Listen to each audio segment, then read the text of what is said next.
നമസ്കാരം. ഹൈറേഞ്ച് വാർത്തയിലേക്ക് സ്വാഗതം. ആദ്യം പ്രധാന വാർത്തകളിലേക്ക്. ഇടുക്കി ജില്ലാതല തദ്ദേശ അദാലത്ത് ചെറുതോണി ടൗൺ ഹാളിൽ മന്ത്രി MP രാജേഷ് ഉദ്ഘാടനം ചെയ്തു. ജില്ലയിലെ സാധാരണ മനുഷ്യരുടെ പ്രശ്നങ്ങൾ വേഗത്തിൽ പരിഹരിക്കുന്നതിനാണ് തദ്ദേശ അദാലത്തിലൂടെ ലക്ഷ്യമിടുന്നതെന്ന മന്ത്രി. അദാലത്തിൽ നേരിട്ട് വരുന്ന പരാതികൾ 2 ആഴ്ചയ്ക്കകം പരിഹരിക്കുമെന്നും ഉറപ്പ്. വനമേഖലയിൽ താമസിക്കുന്ന ആദിവാസികളെ കുടിയൊഴിപ്പിക്കില്ലെന്ന് മന്ത്രി OR കേളു. സ്കൂളുകളിൽ നിന്ന് ആദിവാസി കുട്ടികളുടെ കൊഴിഞ്ഞുപോക്ക് തടയും. ആദിവാസി ഊരുകളിൽ മായം കലർന്ന ഭക്ഷ്യവസ്തുക്കൾ വിതരണം ചെയ്ത സംഭവത്തിൽ കുറ്റക്കാർക്കെതിരെ നടപടി സ്വീകരിക്കുമെന്നും മന്ത്രി. കട്ടപ്പന 20 ഏക്കർ താലൂക്ക് ആശുപത്രിയിൽ ബഹുനില കെട്ടിടം നിർമ്മിക്കാൻ കിഫ്ബി 16 കോടി രൂപ അനുവദിച്ചതായി DMO ഡോക്ടർ L മനോജ്. സ്ത്രീകൾക്കും പുരുഷന്മാർക്കുമായി പുതിയ വാർഡ് വരുന്ന ആഴ്ച പ്രവർത്തനം ആരംഭിക്കും. ജീവനക്കാരുടെയും ഡോക്ടർമാരുടെയും കുറവ് ഉടൻ പരിഹരിക്കുമെന്നും DMO. കാട്ടുകൊമ്പൻ പടയപ്പയ്ക്ക് പിന്നാലെ മറ്റൊരാനയും മൂന്നാറിലെ ജനവാസ മേഖലയിൽ ഇറങ്ങുന്നത് പതിവാകുന്നു. ജനവാസ മേഖലയിൽ ഇറങ്ങി ഭീതി പരത്തുന്നത് ഒറ്റക്കൊമ്പൻ എന്ന വിളിപ്പേരുള്ള കാട്ടാന. കാട്ടാന എത്തിയത് ലക്ഷ്മി എസ്റ്റേറ്റ് അപ്പർ ഡിവിഷനിൽ. വിശദമായ വാർത്തകളിലേക്ക്. ജില്ലയിലെ സാധാരണ മനുഷ്യരുടെ പ്രശ്നങ്ങൾ വേഗത്തിൽ പരിഹരിക്കുന്നതിനാണ് തദ്ദേശ അദാലത്തിലൂടെ ലക്ഷ്യമിടുന്നതെന്ന് തദ്ദേശ സ്വയംഭരണ വകുപ്പ് മന്ത്രി MP രാജേഷ്. ഇടുക്കി ജില്ലയിലെ അദാലത്ത് ചെറുതോണി ടൗൺ ഹാളിൽ ഉദ്ഘാടനം ചെയ്ത് സംസാരിക്കുകയായിരുന്നു അദ്ദേഹം. അദാലത്തിൽ നേരിട്ട് വരുന്ന പരാതികൾ 2 ആഴ്ചയ്ക്കകം പരിഹരിക്കുമെന്നും മന്ത്രി പറഞ്ഞു. വ്യക്തിപരമായ തീരുമാനങ്ങളല്ല, മറിച്ച് നയപരമായ ഭേദഗതികൾ നടപ്പിലാക്കുന്നതിനും അദാലത്ത് ലക്ഷ്യമിടുന്നുണ്ട്. റിയൽ എസ്റ്റേറ്റ് മാഫിയയുടെ ഇരകളാകുന്ന സാധാരണക്കാരെ സംരക്ഷിക്കും. നിയമവിരുദ്ധമായി ഭൂമി വിഭജിച്ച് വിൽക്കുന്നവർക്കെതിരെ കർശന നടപടി ഉണ്ടാകുമെന്നും മന്ത്രി MP രാജേഷ് പറഞ്ഞു.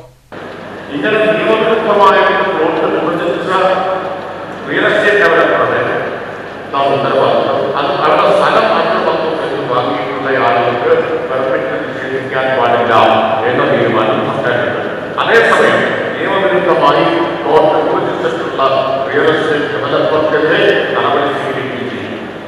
ഒന്ന്, അദ്ദേഹത്തിന്റെ മറ്റൊരു സ്ഥലത്തിനും പിന്നീട് പെർമിറ്റ് കൊടുക്കരുത് എന്നുള്ള നിർദ്ദേശം തദ്ദേശ സ്ഥാപനത്തിനുണ്ട്.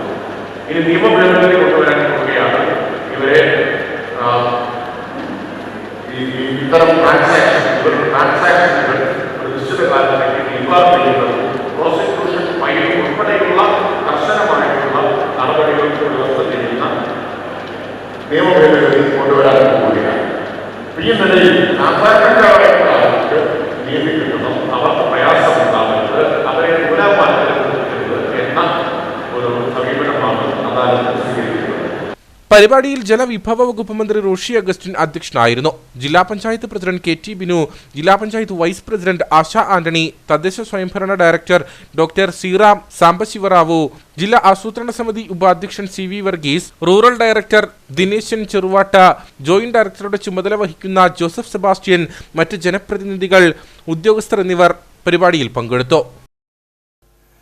മുകേഷ് MLAക്കെതിരെ ഉയർന്ന ആരോപണങ്ങളിൽ പ്രതികരണവുമായി മന്ത്രി MP രാജേഷ്. മുകേഷിന്റെ രാജിയുമായി ബന്ധപ്പെട്ട കാര്യങ്ങൾ ഉത്തരവാദിത്തപ്പെട്ടവർ മാധ്യമങ്ങളെ അറിയിക്കും. കോൺഗ്രസിലെ 2 MLAമാർക്കെതിരെ കുറ്റപത്രം സമർപ്പിച്ചിട്ടും അവർ ഇപ്പോഴും സ്ഥാനത്ത് തുടരുന്നു. അത് മാധ്യമങ്ങളുടെ ശ്രദ്ധയിൽ വരാത്തത് ഓർമ്മപ്പെടുത്തുകയാണ് LDF കൺവീനർ ചെയ്തത്. CPMനോടുള്ള സ്നേഹം മാധ്യമങ്ങൾ കോൺഗ്രസിനോട് കാണിക്കാത്തത് ചൂണ്ടിക്കാട്ടിയെന്നേ ഉള്ളൂവെന്നും MP രാജേഷ് ചെറുതോണിയിൽ പറഞ്ഞു. അക്കാര്യങ്ങളെല്ലാം പാർട്ടി എടുക്കുന്ന തീരുമാനങ്ങൾ നിങ്ങളെ അറിയിക്കേണ്ട ഉത്തരവാദപ്പെട്ട ആളുകൾ യഥാസമയം അറിയിക്കും. LDF കൺവീനർ ഒരു കാര്യം ഓർമ്മിപ്പിച്ചു എന്നേ ഉള്ളൂ. നിങ്ങൾ വിട്ടുപോയൊരു കാര്യം അദ്ദേഹം ഓർമ്മിപ്പിച്ചതാണ്. UDFന്റെ കോൺഗ്രസിൻ്റെ 2 MLAമാർ സമാനമായിട്ടുള്ള കേസിൽ കുറ്റപത്രം സമർപ്പിക്കപ്പെട്ട 2 പേർ തുടരുന്ന കാര്യം നിങ്ങളുടെ ശ്രദ്ധയിൽ വരാതെ പോയത് അദ്ദേഹം ഓർമ്മിപ്പിച്ചു. കോൺഗ്രസിനോട് ഇങ്ങനെ ഒരു അവഗണന നിങ്ങൾ കാണിക്കാൻ പാടുമോ എന്നുള്ളതാണ് അദ്ദേഹം ചോദിച്ചത്. അത്തരം കാര്യം അതും വൃന്ദാക്കാരായിട്ട് പറഞ്ഞിട്ടുണ്ട്, അതും വിമർശനമായിട്ടുണ്ട്. അല്ല, അതാ പറഞ്ഞത്, CPIMനോടുള്ള പ്രത്യേക സ്നേഹം കണക്കിലെടുത്തുകൊണ്ടും കോൺഗ്രസിനെ നിങ്ങൾ അങ്ങനെ സ്നേഹിക്കാത്തത് അദ്ദേഹം ഓർമ്മിപ്പിച്ചു എന്നേ ഉള്ളൂ. ഇന്നലെ EP എങ്ങനെയാണെങ്കിലും ആവട്ടെ എന്ന നിലയിൽ തള്ളിക്കളയാൻ പാടില്ല എന്നാണ് ഇന്നലെ അദ്ദേഹം പറഞ്ഞതിൻ്റെ അർത്ഥം. ബാക്കി കാര്യങ്ങൾ CPIMന്റെ തീരുമാനവും നിലപാടും ഉത്തരവാദപ്പെട്ട ആളുകൾ നിങ്ങളെ അറിയിക്കും. വനമേഖലയിൽ താമസിക്കുന്ന ആദിവാസികളെ കുടിയൊഴിപ്പിക്കില്ലെന്ന് മന്ത്രി OR കേളു. സമൂഹത്തിന്റെ പ്രധാന ഭാഗമാണ് ആദിവാസികൾ. സംസ്ഥാന സർക്കാരിന്റെ 100 ദിന കർമ്മ പരിപാടികൾ വേഗത്തിലാക്കും. സ്കൂളുകളിൽ നിന്ന് ആദിവാസി കുട്ടികളുടെ കൊഴിഞ്ഞുപോക്ക് തടയും. Ration card, bank passbook, Aadhaar card എന്നിവ ഇല്ലാത്തവരെ കണ്ടെത്തി അവ ലഭ്യമാക്കും.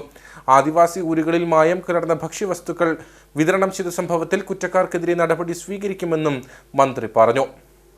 നമുക്ക് നമ്മുടെ സമൂഹത്തിലെ ഏറ്റവും പ്രധാനപ്പെട്ട ഒരു വിഭാഗമാണല്ലോ ആദിവാസി വിഭാഗം. അവരുടെ ക്ഷേമത്തിനും ഐശ്വര്യത്തിനും വേണ്ടി തന്നെയാണ് നമ്മുടെ ഓരോ കാലഘട്ടത്തിലും നമ്മൾ ഗവൺമെൻറ് പ്രവർത്തിച്ചുകൊണ്ടിരിക്കുന്നത്. അപ്പോൾ ആദിവാസികൾക്ക് കൊടുത്തിട്ടുള്ള ഭൂമി ഇപ്പോൾ അത് വനം വകുപ്പിൻ്റെ ഭൂമിയാണെന്ന് പറയുന്നു.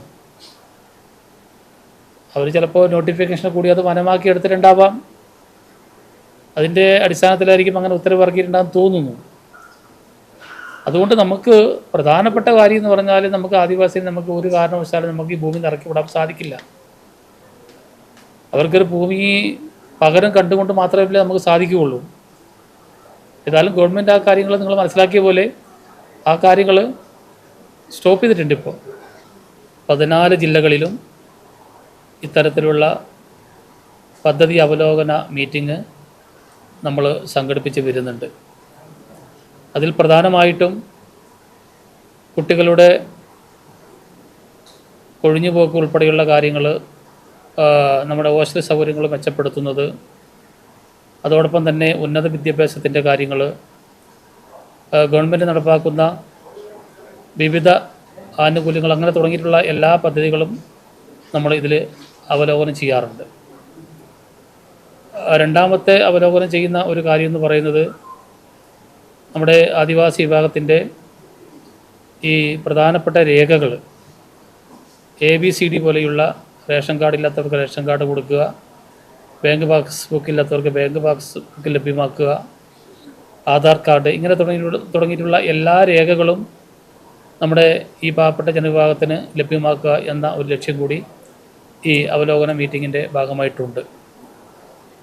മറ്റൊരു അവലോകനം ചെയ്യുന്നത് നമ്മുടെ ഈ സങ്കേതങ്ങളിലേക്ക് വഴി സൗകര്യം, അതേപോലെ തന്നെ വൈദ്യുതി, ഇങ്ങനെയുള്ള കാര്യങ്ങളും ഉറപ്പാക്കുക എന്നതുകൂടി ഈ പദ്ധതി അവലോകനത്തിന് നമ്മൾ വിശകലനം ചെയ്തിട്ടുണ്ട്.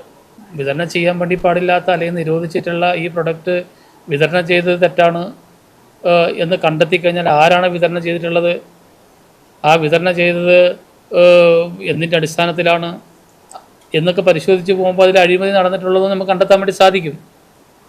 തീർച്ചയായിട്ടും അഴിമതി നടന്നിട്ടുണ്ടെങ്കിൽ എന്താണ് സംഭവിക്കുക എന്നുള്ളത് നമുക്കെല്ലാവർക്കും അറിയാലോ. ആ കാര്യങ്ങൾ തന്നെ വരും. കട്ടപ്പന 20 ഏക്കർ താലൂക്ക് ആശുപത്രിയിൽ ബഹുനില കെട്ടിടം നിർമ്മിക്കാൻ കിഫ്ബി 16 കോടി രൂപ അനുവദിച്ചതായി DMO ഡോക്ടർ L. മനോജ്. സ്ത്രീകൾക്കും പുരുഷന്മാർക്കുമായി പുതിയ വാർഡ് വരുന്നയാഴ്ച പ്രവർത്തനം ആരംഭിക്കും. ജീവനക്കാരുടെയും ഡോക്ടർമാരുടെയും കുറവ് ഉടൻ പരിഹരിക്കുമെന്നും DMO പറഞ്ഞു. താലൂക്ക് ആശുപത്രി സന്ദർശനത്തിന് ശേഷം മാധ്യമങ്ങളോട് സംസാരിക്കുകയായിരുന്നു അദ്ദേഹം. കെട്ടിട നിർമ്മാണത്തിനുള്ള തുടർ നടപടികൾ ഉടൻ ആരംഭിക്കും. കിഫ്ബിയാണ് കെട്ടിട നിർമ്മാണത്തിനായി 16 കോടി രൂപ അനുവദിച്ചിരിക്കുന്നത്. ഒപ്പം ഏതാനും ആഴ്ചകൾക്കുള്ളിൽ സ്ത്രീകൾക്കും പുരുഷന്മാർക്കുമായി പുതിയ വാർഡ് തുറക്കും. കൂടാതെ OP ടിക്കറ്റുകൾ ഓൺലൈൻ മുഖാന്തരം വീട്ടിലിരുന്നെടുക്കാനുള്ള സംവിധാനവും ഒരുക്കുമെന്നും DMO ഡോക്ടർ L. മനോജ് പറഞ്ഞു. ആശുപത്രിയുടെ ഭൗതിക സാഹചര്യങ്ങളും വികസന പ്രവർത്തനങ്ങളും സന്ദർശിക്കാനെത്തിയ ശേഷം മാധ്യമങ്ങളോട് സംസാരിക്കുകയായിരുന്നു അദ്ദേഹം. നമ്മളുടെ ഈ ആശുപത്രിയിൽ ഇപ്പോൾ വികസനത്തിൻ്റെ ഭാഗമായി കിഫ്ബി പദ്ധതി പ്രകാരം നമുക്ക് ബഹുനില കെട്ടിടം അനുവദിച്ചിട്ടുണ്ട്. അതിൻ്റെ നിർമ്മാണ ഏജൻസിയായിട്ട് ഹൈറ്റ്സ് എന്ന ഏജൻസിയാണ് ചുമതലപ്പെടുത്തിയിരിക്കുന്നത്. അപ്പോൾ അതിൻ്റെ പ്രതിനിധികൾ വരുന്ന ആഴ്ച ഇവിടെ സന്ദർശിക്കുകയും അതിൻ്റെ ഫൈനലൈസേഷൻ നടത്തുമെന്നും അറിയിച്ചിട്ടുണ്ട്. ഇതാണ് നമ്മുടെ മേജറായിട്ടുള്ള വർക്ക് നമ്മുടെ ആശുപത്രിയിൽ. കൂടാതെ നമുക്കൊരു പുതിയ വാർഡ്, അത് സ്ത്രീകൾക്കും പുരുഷന്മാർക്കും വേണ്ടി ഒരു പുതിയ വാർഡ് നമ്മൾ സജ്ജീകരിച്ചിട്ടുണ്ട്. അപ്പോൾ അതിൻ്റെ ഏകദേശം ഒരു 80% പ്രവർത്തനങ്ങളും പൂർത്തീകരിച്ചിരിക്കുകയാണ്. ഇനി കുറച്ച് എക്യുപ്മെൻറ്റ്സ് വരാനുണ്ട്. അതോടൊപ്പം മറ്റു ചില അടിസ്ഥാന സൗകര്യങ്ങളൂടെ ഏർപ്പെടുത്താനുണ്ട്. അത് ഏർപ്പെടുത്തി കഴിഞ്ഞാൽ ഉടൻ തന്നെ നമുക്ക് പുതിയ വാർഡിലോട്ട് രോഗികളെ അഡ്മിറ്റ് ചെയ്യാൻ സാധിക്കും. കൂടാതെ ഡയാലിസിസ് നമുക്കറിയാം, നമ്മുടെ ജില്ലയിൽ തന്നെ മാതൃകയായിട്ട് തന്നെ പ്രവർത്തിക്കുന്ന ഒരു ആശുപത്രിയാണ് കട്ടപ്പന താലൂക്ക് ആശുപത്രി. അതുപോലെ തന്നെ ഉള്ള ഓൺലൈൻ അപ്പോയിൻമെൻറ്റ്, ഗവൺമെൻറ്റിൻ്റെ ഒരു പുതിയ നിർദ്ദേശമുണ്ട്. OP ടിക്കറ്റ് ഇവിടെ വന്നെടുക്കാതെ ഓൺലൈനായിട്ട് ജനങ്ങൾക്ക് വീട്ടിലിരുന്ന് തന്നെ ബുക്ക് ചെയ്യാനുള്ള അവസരം കൊടുക്കുന്ന ഒരു പുതിയ പദ്ധതി ഗവൺമെൻറ് പ്രഖ്യാപിച്ചിട്ടുണ്ട്. അപ്പോൾ അതും നമ്മൾ നമ്മുടെ ആശുപത്രിയിൽ ഉടൻ തന്നെ ആരംഭിക്കുന്നതാണ്. വരുന്ന ആഴ്ചകളിൽ തന്നെ ഓൺലൈൻ അപ്പോയിൻമെൻറ്റ് കൊടുക്കുന്നതായിരിക്കും, OP അപ്പോയിൻമെൻറ്റ്. അതുകൂടാതെ നമുക്ക് ചില അടിസ്ഥാന സ്റ്റാഫിൻ്റെ കുറവുകളും നമ്മുടെ ജില്ലയിൽ ഈ ആശുപത്രിയിലുണ്ട്. അതിൻ്റെ ഒരു കാരണമെന്ന് പറഞ്ഞാൽ നേരത്തെ ഇത് കമ്മ്യൂണിറ്റി ഹെൽത്ത് സെൻ്റർ ആയിരുന്നു. അപ്പോൾ കമ്മ്യൂണിറ്റി ഹെൽത്ത് സെൻ്റർ ആയിരുന്ന കാലത്തെ സ്റ്റാഫ് പാറ്റേൺ ആണ് ഇപ്പോഴും നിലനിൽക്കുന്നത്. അതുകൊണ്ട് തന്നെ നമുക്ക് കുറേ അധികം സ്റ്റാഫ് താലൂക്ക് ലെവൽ ആശുപത്രി എന്ന നിലയിൽ കൂടുതൽ സ്റ്റാഫിന് നമുക്ക് ആവശ്യമാണ്. അപ്പോൾ അതിൻ്റെ പ്രപ്പോസലുകളെല്ലാം നമ്മൾ ഗവൺമെൻറ്റിൽ കൊടുത്തിട്ടുണ്ട്. അപ്പോൾ അതിൽ അനുകൂലമായിട്ട് ഉടൻ നടപടി ഉണ്ടാകുമെന്ന് നമ്മൾ പ്രതീക്ഷിക്കുന്നു. ഇതാണ് സ്റ്റാഫുമായിട്ട് ബന്ധപ്പെട്ട കാര്യങ്ങൾ പറയാനുള്ളത്. ഇത് കൂടാതെ തന്നെ നമ്മൾ HMC വഴിയും നമ്മുടെ NHM വഴിയും അഡ്വോക്ക് വഴിയും ഒക്കെ നമ്മൾ സ്റ്റാഫിനെ നിയമിച്ച് തൽക്കാലത്തേക്ക് നമ്മൾ സ്റ്റാഫിൻ്റെ ഷോർട്ടേജ് പരിഹരിച്ച് മുന്നോട്ട് പോവുകയാണ് ഇപ്പോൾ. താലൂക്ക് ആശുപത്രി നിലവിൽ അഭിമുഖീകരിക്കുന്ന ജീവനക്കാരുടെയും ഡോക്ടർമാരുടെയും കുറവ് നികത്തുന്നതിനും ഉടൻ തീരുമാനമുണ്ടാകും. കമ്മ്യൂണിറ്റി ഹെൽത്ത് സെന്ററിൽ നിന്നും താലൂക്ക് ആശുപത്രിയായി ഉയർന്നെങ്കിലും പഴയ സ്റ്റാഫ് പാറ്റേൺ തന്നെയാണ് നിലനിൽക്കുന്നത്. ഇത് സംബന്ധിച്ച് വേണ്ട പ്രപ്പോസലുകൾ നൽകിയിട്ടുണ്ട്. ഇതിൽ അനുകൂലമായ നടപടി ഉണ്ടാകുമെന്നാണ് പ്രതീക്ഷ. ആശുപത്രിയിൽ 2 ഡോക്ടർമാരെ കൂടി അടിയന്തരമായി നിയമിക്കുമെന്നും DMO പറഞ്ഞു. ആശുപത്രിയിലെ ബഹുനില കെട്ടിടത്തിന്റെ നിർമ്മാണം പൂർത്തിയാകുന്നതോടെ ആരോഗ്യരംഗത്ത് വലിയ നേട്ടമാണ് കട്ടപ്പനയ്ക്കുണ്ടാകാൻ പോകുന്നത്. ഡയാലിസിസ് യൂണിറ്റിലടക്കം കൂടുതൽ രോഗികളെ ഉൾക്കൊള്ളിക്കാൻ സാധിക്കും. അതോടൊപ്പം കൂടുതൽ പേർക്ക് ചികിത്സ ലഭ്യമാക്കാനും കൂടുതൽ വിഭാഗങ്ങൾ ആരംഭിക്കാനും സാധിക്കും. കട്ടപ്പന താലൂക്ക് ആശുപത്രിയിലെ ഓപ്പറേഷൻ തിയേറ്റർ അടഞ്ഞുകിടക്കുന്നുവെന്ന വാർത്ത അടിസ്ഥാനരഹിതമെന്ന് ജില്ലാ medical officer doctor L. Manoj. Anaesthesia ഡോക്ടറുടെ തസ്തിക നിലവിൽ ഇല്ലാത്ത സാഹചര്യത്തിൽ ജോലി ക്രമീകരണത്തിന്റെ ഭാഗമായാണ് ആഴ്ചയിൽ 3 ദിവസം അനസ്തേഷ്യ ഡോക്ടറുടെ സേവനം ലഭ്യമാക്കുന്നത്. ഈ ദിവസങ്ങളിൽ ഓപ്പറേഷനുകൾ നടക്കുന്നുണ്ടെന്നും അല്ലാത്ത ദിവസങ്ങളിൽ മറ്റു ഡോക്ടർമാർ ഓപ്പറേഷനുകൾ ചെയ്യുന്നുണ്ടെന്നും DMO വ്യക്തമാക്കി. 20 ഏക്കർ താലൂക്ക് ആശുപത്രിയിൽ അനസ്തേഷ്യ ഡോക്ടറുടെ തസ്തികയില്ല. പകരം മറ്റ് സ്ഥാപനങ്ങളിൽ നിന്ന് ആഴ്ചയിൽ 3 ദിവസം അനസ്തേഷ്യ ഡോക്ടറുടെ സേവനം ലഭ്യമാക്കുകയാണ്. എല്ലാ ദിവസവും ചെറുതും വലുതുമായ നിരവധി ഓപ്പറേഷനുകൾ ആശുപത്രിയിൽ നടക്കുന്നുണ്ട്. ഓരോ മാസവും 45-നും 50-നും ഇടയിൽ ഓപ്പറേഷനുകൾ നടക്കുന്നുണ്ടെന്നാണ് കണക്ക്. അനസ്തേഷ്യ ഡോക്ടർ ഇല്ലാത്ത ദിവസങ്ങളിൽ മറ്റു ഡോക്ടർമാർ ചെറിയ ഓപ്പറേഷനുകൾ നടത്തുന്നുണ്ട്. അതുകൊണ്ട് തന്നെ മികച്ച രീതിയിൽ മുന്നോട്ടു പോകുന്ന ആശുപത്രിയുടെ പ്രവർത്തനത്തെ കരിവാരിത്തേക്കാനുള്ള ചില ആളുകളുടെ ശ്രമമാണ് മാധ്യമ വാർത്തയെന്നും DMO ഡോക്ടർ L. മനോജ് പറഞ്ഞു. നമ്മളുടെ ഈ ആശുപത്രിയെ പറ്റി ഒരു അടിസ്ഥാനരഹിതമായ ഒരു വാർത്ത കഴിഞ്ഞ 2 ദിവസം മുമ്പ് നമ്മുടെ പത്രങ്ങളിൽ വന്നിരുന്നു. അതായത് ആശുപത്രിയിലെ ഓപ്പറേഷൻ തിയേറ്റർ അടഞ്ഞു കിടക്കുന്നു എന്ന രീതിയിലായിരുന്നു വന്നിരുന്നത്. സത്യത്തിൽ അത് അടിസ്ഥാനരഹിതമായ ഒരു വാർത്ത തന്നെയായിരുന്നു. കാരണം ഇവിടെ ഓപ്പറേഷൻ തിയേറ്റർ അടഞ്ഞു കിടന്നിട്ടില്ല. അന്നും ഇന്നും അടഞ്ഞു കിടന്നിട്ടില്ല. എല്ലാ ദിവസവും മൈനർ ഓപ്പറേഷനും മേജർ ഓപ്പറേഷനും ഒക്കെ തന്നെ നടന്നുകൊണ്ടിരിക്കുന്ന ഒരു ആശുപത്രിയാണിത്. ഏകദേശം മാസം 45-നും 50-നും ഇടയിൽ സർജറികൾ നടക്കുന്ന ആശുപത്രിയെ കരിവാരി തേക്കാൻ വേണ്ടിയുള്ള ഒരു അടിസ്ഥാനരഹിതമായ വാർത്തയായിട്ടാണ് അത് മനസ്സിലാക്കുന്നത്. കാരണം ഇവിടെ സൂപ്രണ്ട് ഇരിപ്പുണ്ട്, ഇവിടെ ആരോഗ്യ സ്റ്റാൻഡിംഗ് കമ്മിറ്റി ചെയർപേഴ്സൺ ഇരിപ്പുണ്ട്. എല്ലാവർക്കും അറിയാം ഇവിടെ അനസ്തേഷ്യ ഡോക്ടറുടെ തസ്തിക നമുക്കില്ല. ഇത് പഴയ CHC ആയതുകൊണ്ടാണ് അങ്ങനെ നമുക്ക് തസ്തിക ഇതുവരെ അനുവദിച്ച് കിട്ടിയിട്ടില്ല. പകരം നമ്മളൊരു അനസ്തേഷ്യ ഡോക്ടറെ മറ്റ് സ്ഥാപനത്തിൽ നിന്ന് ഇങ്ങോട്ട് വിട്ടിട്ടുണ്ട്. അത് ആഴ്ചയിൽ 3 ദിവസം വെച്ച് ഇവിടെ വരുന്നുണ്ട്.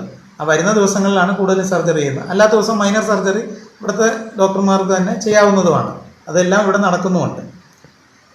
അപ്പോൾ അനസ്തേഷ്യ ഡോക്ടർ ഒരു ദിവസം കണ്ടില്ല എന്ന് പറഞ്ഞ് ആണ് ഇവർ തിയേറ്ററെ അടച്ചു എന്നുള്ള രീതിയിൽ ഒരു അടിസ്ഥാനരഹിതമായ വാർത്ത കൊടുത്തത്. അത് സൂപ്രണ്ടിനും അറിയാം, അതുപോലെ തന്നെ മുനിസിപ്പാലിറ്റി ചെയർപേഴ്സണും ആരോഗ്യ സ്റ്റാൻഡിംഗ് കമ്മിറ്റിക്കും ഒക്കെ അറിയാവുന്ന കാര്യമാണ്. ആശുപത്രിയിൽ പ്രധാനമായും ജീവനക്കാരുടെ കുറവാണ് വെല്ലുവിളിയാകുന്നത്. എന്നാൽ പരിമിതമായ സൗകര്യത്തിൽ മികച്ച പ്രവർത്തനം നടത്താൻ ജീവനക്കാർ ശ്രമിക്കുന്നുണ്ട്. കൂടുതൽ വികസന പ്രവർത്തനങ്ങൾ വരുന്നതോടെ ആശുപത്രിയിലെ ഭൗതിക സൗകര്യങ്ങളും സേവനവും കൂടുതൽ മെച്ചപ്പെടുമെന്ന് ആശുപത്രി സൂപ്രണ്ട് ഡോക്ടർ ഉമാദേവി പറഞ്ഞു. ഇവിടെ ഞാൻ വന്നപ്പോൾ മുതൽ ഞാൻ ശ്രദ്ധിക്കുകയാണ്, ചെറിയ ഹോസ്പിറ്റൽ നമ്മൾ അപ്ഗ്രേഡ് ചെയ്ത് താലൂക്ക് ഹോസ്പിറ്റലാക്കിയെങ്കിലും ആ CHC ലെവലിൽ നിന്നൊന്ന് സ്റ്റാഫ് പാറ്റേൺ ഉയർത്തുകയോ ബെഡ് സ്ട്രെങ്ത് ഉയർത്തുകയോ ഒന്നും ഉണ്ടായിട്ടില്ല.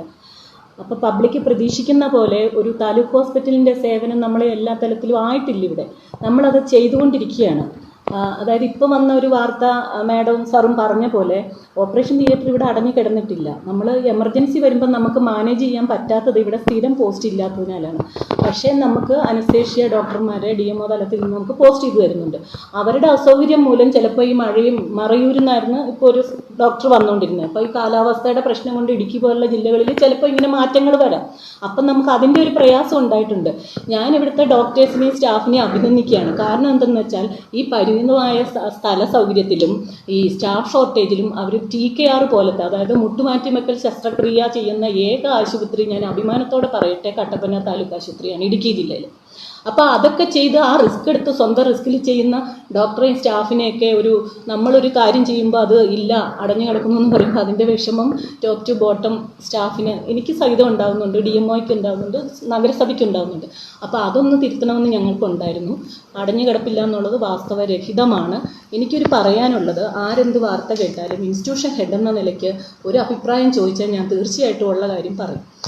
നഗരസഭ പൂർണ്ണ പിന്തുണ ആശുപത്രിക്ക് എക്കാലവും നൽകുന്നുണ്ട്. അനസ്തേഷ്യ ഡോക്ടർ ഇല്ലാതിരുന്ന് ഓപ്പറേഷൻ തിയേറ്റർ അടഞ്ഞുകിടക്കുന്നു എന്ന വാർത്ത അടിസ്ഥാനരഹിതമാണെന്ന് നഗരസഭ ആരോഗ്യകാര്യ standing committee chairperson Leelamma Baby പറഞ്ഞു. ഇവിടെ ഡോക്ടേഴ്സിന്റെ നമ്മുടെ അനസ്തീഷ്യ അടക്കമുള്ള ഡോക്ടേഴ്സിനെ നിയമിക്കേണ്ടത് സർക്കാരിൻ്റെ ഉത്തരവാദിത്തമാണ്. തീർച്ചയായിട്ടും നഗരസഭയുടെ ഭാഗത്തു നിന്നും വളരെയധികം പിന്തുണയും അതുപോലെ തന്നെ സ്റ്റാഫിൻ്റെ വളരെ കാര്യക്ഷമമായ പ്രവർത്തനവും ഈ ഹോസ്പിറ്റലുണ്ട് എന്നുള്ള സത്യാവസ്ഥ ബോധിപ്പിക്കാൻ ആരോഗ്യ സ്റ്റാൻഡിംഗ് കമ്മിറ്റി ചെയർപേഴ്സൺ എന്ന നിലയിൽ ഞാൻ ഈ ഒരു അവസരം വിനിയോഗിക്കുന്നു. ആശുപത്രിയുടെ വികസനങ്ങൾക്കൊപ്പം ഡോക്ടർമാർ ഉൾപ്പെടെയുള്ള കൂടുതൽ ജീവനക്കാരുടെ തസ്തിക സൃഷ്ടിച്ചാൽ ആശുപത്രി നേരിടുന്ന പ്രതിസന്ധിക്ക് പരിഹാരം കാണാൻ സാധിക്കും. കാട്ടുകൊമ്പൻ പടയപ്പയ്ക്ക് പിന്നാലെ മറ്റൊരാനയും മൂന്നാറിലെ ജനവാസ മേഖലയിൽ ഇറങ്ങുന്നത് പതിവാകുന്നു. ഒറ്റക്കൊമ്പൻ എന്ന വിളിപ്പേരുള്ള കാട്ടാനയാണ് ജനവാസ മേഖലയിൽ ഇറങ്ങി ഭീതി പരത്തുന്നത്. ലക്ഷ്മി എസ്റ്റേറ്റ് അപ്പർ ഡിവിഷനിലായിരുന്നു കാട്ടാന എത്തിയത്. മൂന്നാറിൽ തോട്ടം തൊഴിലാളികൾ താമസിക്കുന്ന ഇടങ്ങളിൽ കാട്ടാന ശല്യം വർദ്ധിക്കുകയാണ്. കാട്ടുകൊമ്പൻ പടയപ്പയാണ് പതിവായി ജനവാസ മേഖലകളിൽ ഇറങ്ങി ഭീതി പരത്തുന്നതെങ്കിൽ ഇപ്പോൾ പടയപ്പയ്ക്ക് പുറമെ മറ്റൊരു കാട്ടാനയും ജനവാസ മേഖലയിലേക്ക് എത്തുന്ന സ്ഥിതിയുണ്ട്. ഒറ്റക്കൊമ്പൻ എന്ന് വിളിപ്പേരുള്ള കാട്ടാനയുടെ സാന്നിധ്യമാണ് ജനവാസ മേഖലയിൽ വർദ്ധിച്ചു വരുന്നത്. കഴിഞ്ഞ ദിവസം ലക്ഷ്മി എസ്റ്റേറ്റ് അപ്പർ ഡിവിഷനിൽ ഒറ്റക്കൊമ്പൻ ഇറങ്ങിയത് ആശങ്ക ഉയർത്തി.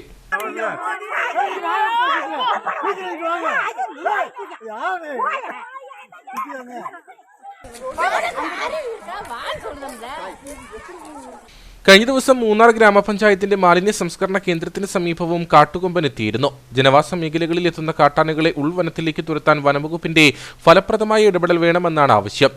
ആനകൾ എസ്റ്റേറ്റ് മേഖലകളിൽ കൃഷിനാശം വരുത്തുകയും ഗതാഗത തടസ്സം തീർക്കുകയും ചെയ്യാറുണ്ട്. വനത്തിൽ തീറ്റ ലഭ്യമാകുന്ന മഴക്കാലത്ത് ജനവാസ മേഖലകളിൽ ഇത്രത്തോളം കാട്ടാനകളുടെ സാന്നിധ്യമുണ്ടെങ്കിൽ വരുന്ന വേനൽക്കാലത്ത് സ്ഥിതി എന്താകുമെന്ന ആശങ്കയും കുടുംബങ്ങൾ പങ്കുവയ്ക്കുന്നു. ഇടുക്കി മെഡിക്കൽ കോളേജിന്റെ പ്രതിസന്ധികൾ പരിഹരിച്ച് ചികിത്സ തേടിയെത്തുന്നവർക്ക് ആവശ്യമായ അടിസ്ഥാന സൗകര്യം ഒരുക്കാൻ അധികൃതർ തയ്യാറാവുന്നില്ലെന്ന് കേരള കോൺഗ്രസ് ജോസഫ് വിഭാഗം. ഹോസ്പിറ്റൽ മാനേജ്മെന്റ് കമ്മിറ്റി വിളിച്ചു ചേർക്കുന്നത് ഉൾപ്പെടെ വലിയ നിസ്സംഗതയാണ് അധികൃതർ വച്ചു പുലർത്തുന്നതെന്ന് നേതാക്കൾ ചെറുതോണിയിൽ വാർത്താസമ്മേളനത്തിൽ ആരോപിച്ചു. ആരോഗ്യമേഖലയിൽ ഇടുക്കി ജില്ലയോടുള്ള സർക്കാരിന്റെ അവഗണനയുടെ വലിയ ഉദാഹരണമാണ് ഇടുക്കി മെഡിക്കൽ കോളേജിന്റെ ഇപ്പോഴത്തെ സ്ഥിതി. വേണ്ടത്ര ഡോക്ടർമാരില്ല, മരുന്നും മറ്റ് അടിസ്ഥാന സൗകര്യങ്ങളുമില്ല. ചികിത്സ തേടിയെത്തുന്നവരെ മറ്റിടങ്ങളിലേക്ക് റഫർ ചെയ്യുന്ന ആശുപത്രിയായി മെഡിക്കൽ കോളേജ് മാറിയെന്നും സംസ്ഥാന സർക്കാർ കുറഞ്ഞ നിരക്കിൽ ക്യാൻസർ രോഗികൾക്കുള്ള മരുന്നുകൾ നൽകുന്ന പദ്ധതിയിലും ഇടുക്കി മെഡിക്കൽ കോളേജിനെ ഒഴിവാക്കിയെന്നും നേതാക്കൾ ആരോപിച്ചു. അത് ഗവൺമെന്റ് ഈ സംസ്ഥാനത്ത് ഡിക്ലെയർ ചെയ്തിട്ടുള്ള ആ ഭരണസമിതി കോൺസ്റ്റിറ്റ്യൂട്ട് ചെയ്യുന്നതിനോ അല്ലെങ്കിൽ അത് വിളിച്ചു കൂട്ടുന്നതിനോ തയ്യാറാകുന്നില്ല എന്ന് പറഞ്ഞു കഴിഞ്ഞാൽ അവിടെ നടക്കുന്ന കെടുകാര്യസ്ഥതയുടെ ഏറ്റവും പ്രധാനപ്പെട്ട ഉദാഹരണമാണ്. മരുന്നിന്റെ കാര്യത്തിൽ അവിടെ ഫാർമസിയിൽ ആവശ്യമായിട്ടുള്ള മരുന്നുകളില്ല. ഇത് മുഴുവനും പുറത്തേക്ക് കുറിച്ച് കൊടുക്കുകയാണ്. കാരണം അവിടെ ചെല്ലുന്ന രോഗികൾ വളരെ ചെറിയ കാര്യങ്ങളാണെങ്കിൽ പോലും ഒന്നെങ്കിൽ പ്രൈവറ്റ് ഹോസ്പിറ്റലിലേക്ക് അല്ലെങ്കിൽ കോട്ടയം മെഡിക്കൽ കോളേജിലേക്ക് മറ്റ് സ്ഥലങ്ങളിലേക്ക് ഇത് റെഫർ ചെയ്യുകയാണ്. അപ്പോൾ ഒരു റെഫറൽ ഹോസ്പിറ്റലായിട്ട് മാറിക്കൊണ്ടിരിക്കുകയാണ്. ഇത് ആവശ്യമായ അടിസ്ഥാന സൗകര്യങ്ങൾ ഇവിടെ കിട്ടുന്നില്ല എന്നുള്ളതാണ്. കാരണം ഏറ്റവും കൂടുതൽ ക്യാൻസർ രോഗികളുള്ള കേരളത്തിലെ ഒരു പ്രദേശങ്ങളിലൊന്നാണ് ഇടുക്കി. ഏറ്റവും ദാരിദ്ര്യം അല്ലെങ്കിൽ സാമ്പത്തികമായി പിന്നോക്കം നിൽക്കുന്ന ഒരു ജില്ലയുമാണ്. അപ്പൊ ഇതിന്റെ ഒരു ഗുണപരമായിട്ടുള്ള എല്ലാ ആനുകൂല്യങ്ങളും കിട്ടുവാൻ ഈ ജില്ലയിലെ ജനങ്ങൾക്ക് വേണ്ട സഹായം ചെയ്യുന്നതിന് പകരം ഈ മെഡിക്കൽ കോളേജിനോടുള്ള ഏറ്റവും അവസാനത്തെ ഒരു ഉദാഹരണമാണ് ഈ അവഗണനയാണ് ഈ സെന്റർ ഇവിടെ തുടങ്ങാത്തത്. നിർബന്ധമായും ഇടുക്കി മെഡിക്കൽ കോളേജിനോടുള്ള അവഗണന അവസാനിപ്പിക്കണം. ഇവിടെ ചികിത്സാ രംഗത്ത് കാര്യമായിട്ടുള്ള സൗകര്യങ്ങൾ ഏർപ്പെടുത്തണം. ആവശ്യമായിട്ടുള്ള ഡോക്ടർമാരെയും നഴ്സുമാരെയും പോസ്റ്റ് ചെയ്യണം. അതോടൊപ്പം തന്നെ ഗവൺമെന്റ് തുടങ്ങിയിരിക്കുന്ന Karunya Sparsham zero profit anti cancer drug പദ്ധതി അത് ഇവിടെ തുടങ്ങണം. വാർത്താസമ്മേളനത്തിൽ കേരള കോൺഗ്രസ് ജോസഫ് വിഭാഗം ജില്ലാ പ്രസിഡന്റ് പ്രൊഫസർ എം ജേക്കബ്, കർഷക യൂണിയൻ സംസ്ഥാന president Varghese Vettiyankal, medical college വികസന സമിതി അംഗം ചോയി കുടക്കച്ചിറ, ജില്ലാ സെക്രട്ടറി കെ വിജയൻ, വാഴത്തോപ്പ് മണ്ഡലം പ്രസിഡന്റ് ഷിജോ ഞവരക്കാട്ട് എന്നിവർ പങ്കെടുത്തു. Kattappana farmers development and producer കമ്പനിയുടെ cardamom grading and sorting unit പുറ്റടിയിൽ പ്രവർത്തനം ആരംഭിച്ചു. ഉടുമ്പൻചോല MLA MM മണി ഉദ്ഘാടനം ചെയ്തു. പുറ്റടി ഫെഡറൽ ബാങ്ക് ശാഖയ്ക്ക് സമീപം കൂട്ടിയാനിക്കൽ ബിൽഡിംഗിലാണ് Kattappana farmers development and producer company പ്രവർത്തനം ആരംഭിച്ചിരിക്കുന്നത്. MM മണി MLA ഉദ്ഘാടനം ചെയ്തു. പിന്നെ കൃഷിക്കാർക്ക് നല്ലത് ഉള്ളതെല്ലാം കൂടെ അഡ്ജസ്റ്റ് ചെയ്ത് പോകുന്നതാണ് നല്ലത്. ഗ്രേഡിങ് നടത്തിയെന്നാൽ കുറച്ചേ കാണുള്ളൂ. അത്ര 8 എണ്ണോ ഇല്ലേ, 8 എണ്ണോ കുറച്ചേ കാണുള്ളൂ. ബാക്കിയൊക്കെ മോശമായിരിക്കും, തക്കോലം പോലെ എത്തിയിരിക്കും. ഏതായിരുന്നാലും പക്ഷേ ഉള്ളതിനൊരു നല്ല വില കിട്ടുമ്പം, നല്ല ഗ്രേഡിങ് ചെയ്തെടുക്കുന്ന നല്ല വില കിട്ടുമ്പം നമുക്ക് അഡ്ജസ്റ്റ് ചെയ്ത് പോവാം. ഏതായാലും ഈ സംരംഭത്തിന് എല്ലാ വിജയവും ഉണ്ടാകട്ടെ എന്ന് ആശംസിക്കുന്നു. കമ്പനി ചെയർമാൻ മാത്യു ജോർജ് അധ്യക്ഷനായിരുന്നു. RKVY FPO പ്രൊമോഷൻ പദ്ധതിയുടെ ഭാഗമായി സംസ്ഥാന സർക്കാർ രൂപീകരിച്ച ഫാർമർ പ്രൊഡ്യൂസർ കമ്പനികളിൽ Kattappana farmers development and producer company ഏറ്റവും മികച്ച രീതിയിൽ പ്രവർത്തിക്കുകയാണ്. വിളകൾ ലാഭകരമായി ഉൽപ്പാദിപ്പിക്കാനും സംഭരിക്കാനും വിപണനം നടത്താനും കർഷകരെ സഹായിക്കുകയാണ് കമ്പനിയുടെ ലക്ഷ്യം. മൂല്യവർദ്ധിത ഉൽപ്പന്നങ്ങൾ ഉൽപ്പാദിപ്പിക്കാൻ ആവശ്യമായ പരിശീലനം, സാങ്കേതികവിദ്യ, സാമ്പത്തിക സഹായം എന്നിവ കർഷകർക്ക് ലഭിക്കുന്നു. സർക്കാരിന്റെയും വിവിധ ഏജൻസികളുടെയും പദ്ധതികൾ കർഷകർക്ക് നേരിട്ട് ലഭിക്കുന്നതിനൊപ്പം വിത്തുകൾ, തൈകൾ, വളങ്ങൾ എന്നിവയും കർഷകർക്ക് ലഭ്യമാക്കുന്നു. സംസ്ഥാന കർഷകോത്തമ അവാർഡ് ജേതാവ് CD രവീന്ദ്രൻ നായരെ MM മണി MLA ചടങ്ങിൽ ആദരിച്ചു.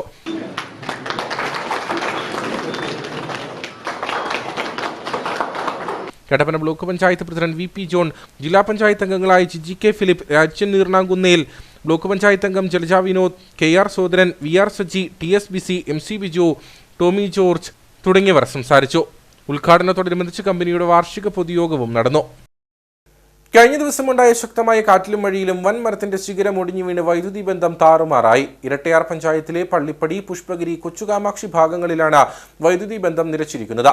നാട്ടുകാർ നിരന്തര പരാതികൾ നൽകിയിട്ടും വെട്ടിമാറ്റാതിരുന്ന മരത്തിന്റെ ശിഖരമാണ് ഒടിഞ്ഞു വീണത്.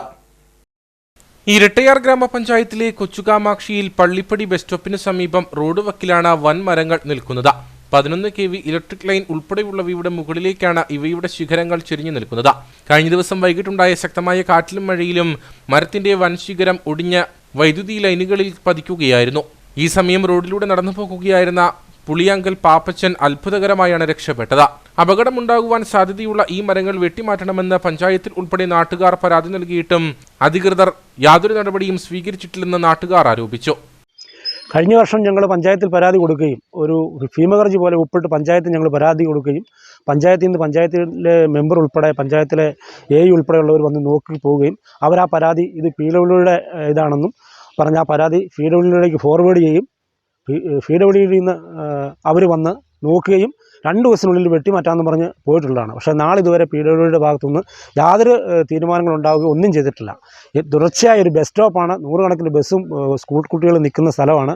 വളരെ അപകട ഭീഷണിയായിട്ട് നിൽക്കുന്ന ഈ മരങ്ങൾ രണ്ടും വളരെ അടിയന്തരമായിട്ട് വെട്ടിമാറ്റാനുള്ള ഒരു ക്രമീകരണം അധികാരികളുടെ ഭാഗത്തുനിന്ന് ഉണ്ടാകണം. ഇപ്പോൾ അതുമായി ബന്ധപ്പെട്ട് പഞ്ചായത്തുമായി ബന്ധപ്പെട്ട് അതിൻ്റെ കാര്യങ്ങളാണ് ഇവിടെ നടന്നുകൊണ്ടിരിക്കുന്നത്. നാട്ടുകാർ പ്രതിഷേധിച്ചതോടെ ഗ്രാമപഞ്ചായത്ത് അധികൃതർ അപകടകരമായി നിൽക്കുന്ന മരങ്ങൾ വെട്ടിമാറ്റുവാനുള്ള നടപടികളും ആരംഭിച്ചു. മലനാടിന്റെ മാമാങ്കമായ രാജകുമാരി ഫെസ്റ്റിന് വീണ്ടും തിരിതെളിയുന്നു. ഓണവും 8 നോമ്പ് പെരുന്നാളും ആഘോഷമാക്കുവാനാണ് സംഘാടക സമിതിയുടെ തീരുമാനം. കാർണിവലും കലാപരിപാടികളും വിവിധ സ്റ്റാളുകളും ഫെസ്റ്റിന്റെ ഭാഗമായി അണിയിച്ചൊരുക്കും. സെപ്റ്റംബർ 1 മുതൽ 22 വരെയാണ് ഫെസ്റ്റ് സംഘടിപ്പിക്കുന്നത്. കഴിഞ്ഞ വർഷം രാജാക്കാട് നടന്ന ഫെസ്റ്റിന് ശേഷം മലനാടിന്റെ മാമാങ്കത്തിന് ഈ വർഷം രാജകുമാരിയിൽ തിരിതെളിയുകയാണ്. പ്രതികൂല കാലാവസ്ഥ സൃഷ്ടിച്ച പ്രതിസന്ധികൾ തരണം ചെയ്ത ആഘോഷങ്ങൾക്ക് ഒരുങ്ങുകയാണ് കാർഷിക ഗ്രാമമായ രാജകുമാരി. സെപ്റ്റംബർ 1 മുതൽ 22 വരെ രാജകുമാരി പഞ്ചായത്ത് മിനി സ്റ്റേഡിയം കുരുവിള സിറ്റിയിലാണ് ഫെസ്റ്റ് 2024 നടത്തപ്പെടുകയെന്ന് സംഘാടകർ വാർത്താസമ്മേളനത്തിൽ അറിയിച്ചു. രാജകുമാരി ഗ്രാമപഞ്ചായത്ത് കുരുള സിറ്റി മിനി സ്റ്റേഡിയത്തിൽ വെച്ചിട്ട് സെപ്റ്റംബർ 1 തീയതി മുതൽ 22 തീയതി വരെ രാജകുമാരി ഫെസ്റ്റ് സംഘടിപ്പിക്കുകയാണ്. വിവിധ കലാ സാംസ്കാരിക പരിപാടികളോടുകൂടി നടത്തപ്പെടുന്ന ഈ പരിപാടിയിലേക്ക് ഈ നാട്ടിലെ സഹൃദരായിട്ടുള്ള എല്ലാ നാട്ടുകാരുടെയും സഹായ സഹകരണങ്ങൾ അഭ്യർത്ഥിക്കുന്നു. രാജകുമാരി ഗ്രാമപഞ്ചായത്തിന്റെ നേതൃത്വത്തിലാണ് ഫെസ്റ്റ് സംഘടിപ്പിക്കുന്നത്. കാർണിവൽ, കലാപരിപാടികൾ, സ്റ്റാളുകൾ എന്നിവയും ഫെസ്റ്റിന്റെ ഭാഗമായി അണിയിച്ചൊരുക്കും. ഓണവും 8 നോയമ്പ് പെരുന്നാളും ആഘോഷമാക്കുവാനാണ് സംഘാടക സമിതിയുടെ തീരുമാനം. നമുക്കറിയാം, നമ്മുടെ ഈ പ്രദേശത്തിൻ്റെ വികസനത്തെ ലക്ഷ്യമാക്കിക്കൊണ്ട് ഇനി അടുത്ത വർഷങ്ങളിലും ഇത് എല്ലാ വർഷവും നടത്തണമെന്നാണ് നമ്മുടെ താല്പര്യം. അതുകൊണ്ട് ഈ വർഷത്തെ ഫെസ്റ്റ് ഏറ്റവും വിജയപ്രദമാക്കി തീർക്കുന്നതിന് വേണ്ടിയിട്ട് ഈ പ്രദേശത്തെ മുഴുവൻ ജനങ്ങളും ഒത്തൊരുമിച്ച് സഹകരിച്ച് ഇതിൻ്റെ പ്രവർത്തനം വിജയമാക്കി തീർക്കണമെന്ന് അഭ്യർത്ഥിക്കുന്നു. രാജകുമാരി ഫെസ്റ്റ് ആരംഭിക്കുന്നതോടെ രാജകുമാരിയുടെയും സമീപ പഞ്ചായത്തുകളുടെയും വ്യാപാര ടൂറിസം മേഖലയ്ക്ക് പ്രതീക്ഷയേകുമെന്ന് സംഘാടക സമിതി അംഗങ്ങൾ വാർത്താസമ്മേളനത്തിൽ അറിയിച്ചു. Kattappana ഓസാനം English medium higher secondary സ്കൂളിന്റെ മധ്യസ്ഥനായ ഫ്രെഡറിക് ഓസാനാമിന്റെ നാമഹേതുക തിരുനാളും അധ്യാപക ദിനാഘോഷവും സ്കൂളിൽ നടന്നു. School manager father Jose Mathew Parappallil ഉദ്ഘാടനം ചെയ്തു. സ്കൂളിലെ വിവിധ യൂണിറ്റുകളായ NSS, SPC, scout and guide, JRC എന്നിവയുടെ നേതൃത്വത്തിലാണ് സ്കൂളിന്റെ മധ്യസ്ഥനായ ഫ്രെഡറിക് ഓസാനാമിന്റെ നാമഹേതുക തിരുനാളും അധ്യാപക ദിനാഘോഷവും സംഘടിപ്പിച്ചത്.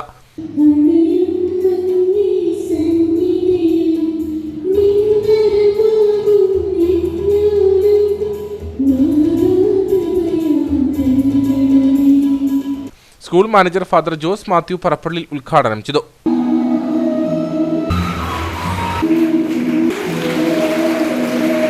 ഇന്ന് നമ്മുടെ സ്കൂളിൻ്റെ സ്വർഗീയ മധ്യസ്ഥനായ വാഴ്ത്തപ്പെട്ട ഫ്രെഡറിക് ഓസാനാമിൻ്റെ തിരുനാൾ നമ്മൾ ആഘോഷിക്കും.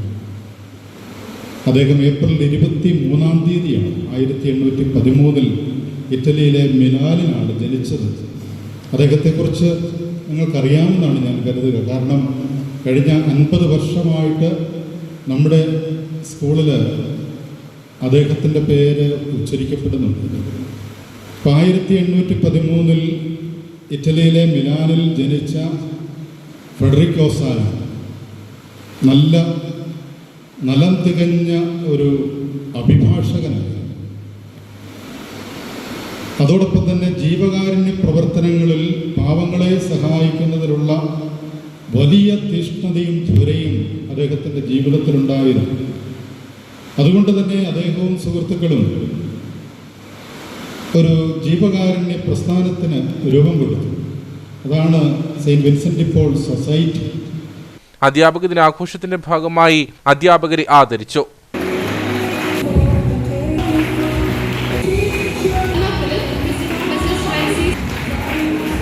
സ്കൂളിന്റെ നാമഹേതുവായി വാഴ്ത്തപ്പെട്ട ഫ്രെഡറിക് ഓസാനാമിന്റെ ജീവചരിത്രത്തെ ആസ്പദമാക്കിയുള്ള വീഡിയോ പ്രദർശനവും പരിപാടിയുടെ ഭാഗമായി നടന്നു.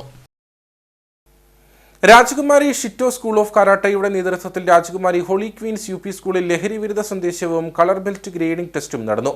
രാജാക്കാട് SHO വിനോദ് കുമാർ ഉദ്ഘാടനം ചെയ്തു. വിവിധ മേഖലയിലെ സ്കൂളുകളിൽ നിന്നുമായി 100-ലധികം കുട്ടികൾ പങ്കെടുത്തു. ആയോധന കലയുടെ പ്രാധാന്യത്തോടൊപ്പം ലഹരി വിരുദ്ധ ബോധവൽക്കരണം ജനങ്ങളിലേക്ക് എത്തിക്കുക എന്ന ലക്ഷ്യത്തോടെയാണ് രാജകുമാരി ഷിറ്റോ സ്കൂൾ ഓഫ് കരാട്ടയുടെ നേതൃത്വത്തിൽ ലഹരി വിരുദ്ധ സന്ദേശവും കളർ ബെൽറ്റ് ഗ്രേഡിംഗ് ടെസ്റ്റും സംഘടിപ്പിച്ചത്. Rajakumari, Rajakkad, Kuruvila City, Murikkassery, Bison Valley, NR City തുടങ്ങിയ വിവിധ മേഖലയിലെ സ്കൂളുകളിൽ നിന്നുമായി 100-ലധികം വിദ്യാർത്ഥികൾ പരിപാടിയിൽ പങ്കെടുത്തു.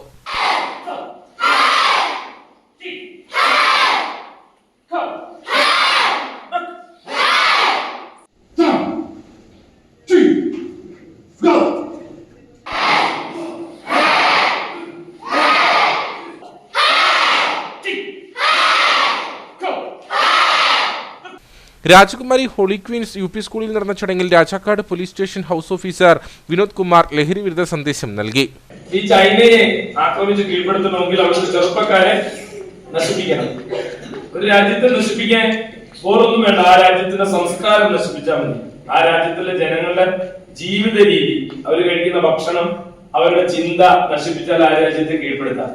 നമ്മളിപ്പോ കുറച്ചു നാളായിട്ട് ഉക്രൈനും റഷ്യയൊക്കെ തമ്മിൽ അങ്ങോട്ടും ഇങ്ങോട്ടും ബോംബാക്രമണം, അവരുടെ കയ്യിലിരിക്കുന്ന AK-47 ഉൾപ്പെടെയുള്ള അവരുടെ കയ്യിലുള്ള ടാങ്ക് ഉൾപ്പെടെയുള്ള ആയുധങ്ങൾ വെച്ച് അങ്ങോട്ടും ഇങ്ങോട്ടും പോയി. ഇപ്പം ഇസ്രായേൽ എന്ന് പറയുന്ന പ്രദേശം, ഇസ്രായേൽ എന്ന് പറയുന്ന രാജ്യവും പാലസ്തീൻ എന്ന് പറയുന്ന രാജ്യവും തമ്മിൽ ഗാസ മുനമ്പിൽ ഭയങ്കരമായ യുദ്ധമാണ്. ഗോലാൻ വിദ്യാർത്ഥികൾക്കായി നടന്ന പരിശീലന ടെസ്റ്റിന് Shito school of karate Kerala president Shaji അഗസ്റ്റിനും ടെക്നിക്കൽ ഡയറക്ടർ സാബു ജേക്കബും നേതൃത്വം നൽകി.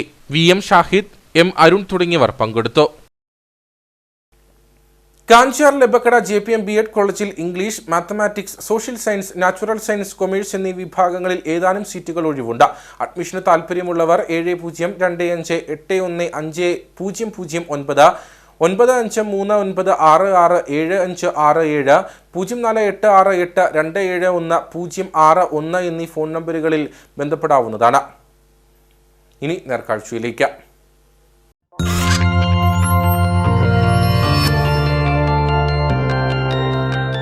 നേർക്കാഴ്ച നിങ്ങൾക്കായി അവതരിപ്പിക്കുന്നത് പ്രിയപ്പെട്ടവരുടെ സന്തോഷം പരിശുദ്ധമായ പൊന്നിലൂടെ KG's ജ്വല്ലറി, കോട്ടയം കട, സിൻസ് 1950. കായിക മത്സരത്തിനിടയിൽ അപകടം സംഭവിച്ച വിദ്യാർത്ഥിക്ക് പുതുജീവൻ നൽകിയ സുഹൃത്ത്. ഇരട്ടയാർ ഗാന്ധിജി ഇംഗ്ലീഷ് മീഡിയം സ്കൂളിലെ വിദ്യാർത്ഥി അഭിജിത്തിനാണ് സുഹൃത്ത് അഭിനന്ദു തുണയായത്. ഹൈജമ്പ് മത്സരത്തിനിടെ നിലത്തേക്ക് തെറിച്ചു വീണ അഭിജിത്തിന് പ്രഥമ ശുശ്രൂഷ നൽകിയാണ് അഭിനന്ദു ജീവിതത്തിലേക്ക് തിരിച്ചെത്തിച്ചത്. ഹൈജമ്പ് മത്സരത്തിനിടെ നിലത്തേക്ക് തെറിച്ചു വീണ അഭിജിത്ത് ഷൈജുവിന് കൂട്ടുകാരൻ അഭിനന്ദു നൽകിയത് ജീവവായു. Santhigram Gandhiji English medium government ഹൈസ്കൂളിലെ ഏവരും നിശബ്ദരായി പോയ നിമിഷം. നിലത്ത് വീണ് ശ്വാസം നിലച്ച തന്റെ ഉറ്റ സുഹൃത്തിന്റെ ജീവൻ രക്ഷിക്കാൻ അഭിനന്ദു പാഞ്ഞെത്തി. പെട്ടെന്ന് ഓർമ്മയിലെത്തിയ പ്രഥമ ശുശ്രൂഷ നൽകി അഭിജിത്തിനെ ജീവിതത്തിലേക്ക് തിരികെ കൊണ്ടുവന്നു. കഴിഞ്ഞ 27-നാണ് സംഭവം.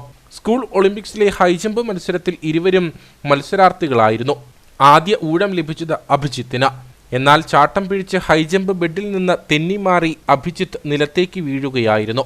നിലത്ത് വീണ് ശ്വാസം കിട്ടാതെ പിടഞ്ഞ വിദ്യാർത്ഥിയെ കായിക അധ്യാപകരായ ജയ്മോനും ബിബിൻ C മാത്യുവും അധ്യാപകൻ ഡോക്ടർ AM ഫൈസലും മറ്റ് അധ്യാപകരും ചേർന്ന് എഴുന്നേൽപ്പിച്ചെങ്കിലും ശരീരം തളർന്ന അവസ്ഥയിലായിരുന്നു. ഞങ്ങൾ മാക്സിമം അവനെ എടുത്ത് കുടഞ്ഞു. അപ്പോൾ അവന് കുറച്ചൊരു റെഡിയായി വന്നപ്പോൾ അവൻ്റെ വാ കടിച്ചു പിടിച്ചേക്കുമായിരുന്നു. ഒരു കാരണം വെച്ചാൽ പുള്ളി തുറക്കുന്നില്ല. നമ്മൾ എത്ര വിളിച്ചിട്ടും പുള്ളി മൈൻഡ് ചെയ്യുന്നുമില്ല. ഒടുവിലിപ്പം അപ്പോഴാണ് അവൻ ഉണ്ണി ഞങ്ങൾ വിളിക്കാറുള്ളൂ. അവൻ ഓടി വന്ന് അവൻ്റെ വാ വലിച്ച് തുറക്കുകയും അത് കഴിഞ്ഞപ്പോഴത്തേനും അവന് ചെറിയൊരു ചേർത്ത് പിടിച്ച് അവനെ ഒന്നുകൂടെ പ്രസ് ചെയ്ത് കഴിഞ്ഞപ്പോൾ ഹാർട്ട് വേർട്ട് പ്രസ് ചെയ്ത് കഴിഞ്ഞപ്പോൾ പുള്ളിക്ക് വായിന്ന് ബ്രീത്തെടുത്ത് പെട്ടെന്ന് ആ പയ്യൻ ഓക്കെ ആവുകയത്. പെട്ടെന്ന് അപ്പോൾ തന്നെ നമ്മൾ വണ്ടി എടുത്ത് ഹോസ്പിറ്റലിലോട്ട് കൊണ്ടുപോയി. എന്തായാലും പെട്ടെന്നൊരു എന്താ പറയുക, ഒരു ജീവൻ എന്താ പറയുക, സ്പോർട്സിനിടയ്ക്കാണെങ്കിൽ പോലും ഒരു കുട്ടിയുടെ ജീവൻ അല്ലെങ്കിൽ മറ്റൊരാളുടെ ഒരു ജീവൻ എന്ന് പറഞ്ഞാൽ നമുക്ക് ഏറ്റവും വിലപ്പെട്ടാണല്ലോ. പെട്ടെന്ന് നമുക്കൊന്ന് പ്രതീക്ഷിക്കാത്തൊരു സിറ്റുവേഷൻ ആയിരുന്നു അത്.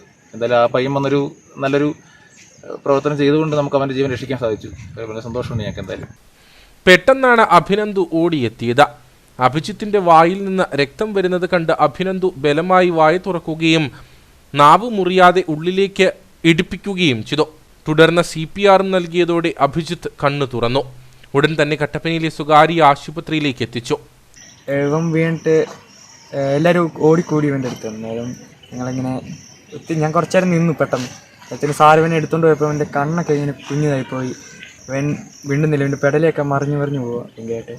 ഞാൻ ഓടി ചെന്നിട്ട് എൻ്റെ വാ ഇങ്ങനെ നോക്കിയപ്പോൾ ഇങ്ങനെ നാക്ക് അടിച്ചു പിടിച്ചേക്കുക. നേരത്തെ ഞാൻ വാ തുറന്നിട്ട് ഇവൻ്റെ നാക്കകത്തോട്ട് എടുത്തിട്ട് ഞാൻ ഇവനെ പ്രസ് ചെയ്തു. വാ തുറന്നിട്ട് പ്രസ് ചെയ്തു. നേരത്തെ ഇവൻ പെട്ടെന്ന് ഇങ്ങനെ ഇവൻ എന്നാലും ഇങ്ങനെ ശ്വാസം എടുക്കാൻ തുടങ്ങി. പിന്നെ ഇവൻ എന്നോട് മിണ്ടി വെള്ളം വേണമെന്ന് അത് പറഞ്ഞു. പിന്നെ പെട്ടെന്ന് വണ്ടി എടുത്ത് ആശുപത്രി കൊണ്ടുപോയി. ഞാൻ വന്നു ചാടാൻ നോക്കി, അപ്പോൾ കമ്പ് തട്ടി കാലിലോട്ട്. അന്നേരം തന്നെ ഞാൻ നിലത്തോട്ട് ആഞ്ഞു. അപ്പോൾ നിലത്തോട്ട് വീണു. അന്നേരം തന്നെ എനിക്ക് വേദന എടുത്തു. അപ്പോൾ ഞാൻ 2 ഉരുളിച്ച് വരുന്നു. അപ്പോൾ തന്നെ ശ്വാസം എടുക്കാൻ പറ്റിയില്ല. അപ്പോൾ തന്നെ ബോധം പോയി. പിന്നെ കൂട്ടുകാർ പറഞ്ഞപ്പോഴറിഞ്ഞു ഇവരിങ്ങനെയൊക്കെ ചെയ്തു എന്നൊക്കെ അറിഞ്ഞു. പരിശോധനയിൽ വീഴ്ചയിലുണ്ടായ ചെറിയ ക്ഷതമൊഴിച്ചാൽ മറ്റ് ആരോഗ്യ പ്രശ്നങ്ങളൊന്നുമില്ലെന്ന് കണ്ടെത്തി. ഇരുവരും 10ാം ക്ലാസ് വിദ്യാർത്ഥികളാണ്. സ്കൂളിലെ ഫുട്ബോൾ ടീമിന്റെ ക്യാപ്റ്റൻ കൂടിയാണ് അഭിനന്ദു. ഫുട്ബോൾ പരിശീലന കാലയളവിലാണ് അടിയന്തര ഘട്ടത്തിൽ നൽകേണ്ട പ്രഥമ ശുശ്രൂഷയെക്കുറിച്ച് പഠിച്ചത്. അഭിനന്ദുവും അഭിജിത്തും ചെറുപ്പം മുതൽ അടുത്ത സുഹൃത്തുക്കളും 1ാം ക്ലാസ് മുതൽ ശാന്തിഗ്രാം സ്കൂളിലെ വിദ്യാർത്ഥികളുമാണ്. നമ്മൾ പലവടി ഇങ്ങനെ കേട്ടിട്ടുണ്ട്, നീന്തൽ കുളത്തിലൊക്കെ വീണ് കുട്ടികളെ ഇങ്ങനെ രക്ഷപ്പെടുത്തിയിട്ട് നമ്മൾ അത് രാഷ്ട്രപതിക്കും ഒക്കെ അയച്ചിട്ട് ഒരു ജീവൻ രക്ഷാ പദമൊക്കെ കൊടുക്കുന്നത്. ഈ കുട്ടി ശരിക്കും പറഞ്ഞു കഴിഞ്ഞാൽ അതുപോലെയുള്ളൊരു പ്രവൃത്തി തന്നെയാണ് ചെയ്തത്, ഒരാളുടെ ജീവൻ രക്ഷിക്കുക തന്നെ ചെയ്തത്. അപ്പോൾ ഇത്തരം മാതൃകാപരമായ പ്രവർത്തനങ്ങൾ അത് മറ്റുള്ള കുട്ടികൾക്ക് ഒരു പ്രചോദനമാകണം.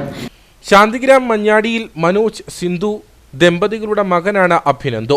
സഹപാഠിയുടെ ജീവൻ രക്ഷിച്ച് ജീവിതത്തിലേക്ക് തിരികെ കൊണ്ടുവന്ന അഭിനന്ദുവിന് സ്കൂൾ അധികൃതരുടെയും PTA ഭാരവാഹികളുടെയും സഹപാഠികളുടെയും അഭിനന്ദന പ്രവാഹമാണ്.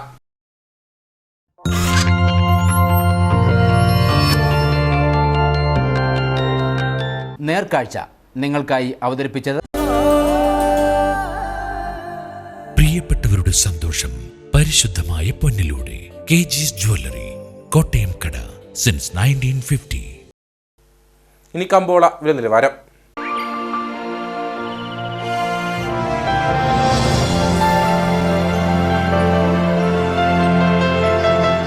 കമ്പോളം നിങ്ങൾക്കായി അവതരിപ്പിക്കുന്നത് പ്രിയപ്പെട്ടവരുടെ സന്തോഷം പരിശുദ്ധമായ പൊന്നിലൂടെ KG's ജ്വല്ലറി, കോട്ടയം കട, since 1950. Green house cardamom marketing ഏലക്ക ലേല വിവരം. ആകലോട്ട 230, വിൽപ്പനയ്ക്ക് വന്നത് 53,973, വിൽപ്പന നടന്നത് 51,665, കൂടിയ വില 2,602, ശരാശരി വില 2,243. കട്ടപ്പന കമ്പോളം. കുരുമുളക് കിലോഗ്രാമിന് 645 രൂപ, ഏലം കൂടിയ വില 2,200, ഏലം ശരാശരി വില 1,800. കാപ്പിപ്പരിപ്പ് 360, ഗ്രാമ്പു 975, കൊക്കോ 80, റബ്ബർ 210. സ്വർണം വെള്ളി വിപണി. സ്വർണം ഗ്രാമിന് 6,705 രൂപ, വെള്ളി 93.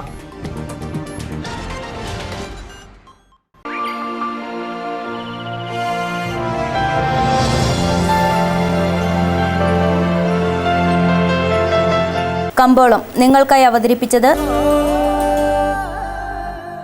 പ്രിയപ്പെട്ടവരുടെ സന്തോഷം പരിശുദ്ധമായ പൊന്നിലൂടെ KG's ജ്വല്ലറി, കോട്ടയം കട, സിൻസ് 1950.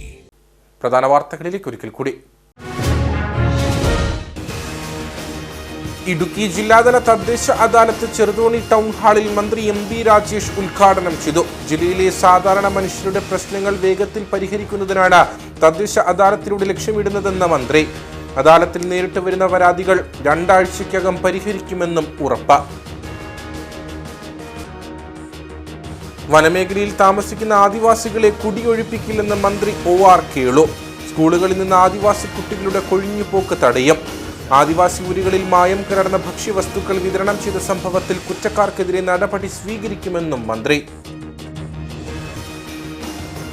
കട്ടപ്പന 20 ഏക്കർ താലൂക്ക് ആശുപത്രിയിൽ ബഹുനില കെട്ടിടം നിർമ്മിക്കാൻ കിഫ്ബി 16 കോടി രൂപ അനുവദിച്ചതായി DMO ഡോക്ടർ L മനോജ്.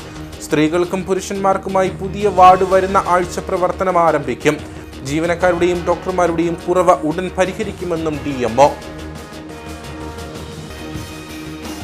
കാട്ടുകൊമ്പൻ പടയപ്പയ്ക്ക് പിന്നാലെ മറ്റൊരാനയും മൂന്നാറിലെ ജനവാസ മേഖലയിൽ ഇറങ്ങുന്നത് പതിവാകുന്നു. ജനവാസ മേഖലയിൽ ഇറങ്ങി ഭീതി പരത്തുന്നത് ഒറ്റക്കൊമ്പൻ എന്ന വിളിപ്പേരുള്ള കാട്ടാന. കാട്ടാന എത്തിയത് ലക്ഷ്മി എസ്റ്റേറ്റ് അപ്പർ ഡിവിഷനിൽ. ഇതോടുകൂടി വാർത്താ ബുള്ളറ്റിൻ ഇവിടെ പൂർണ്ണമാകുന്നു. നമസ്കാരം.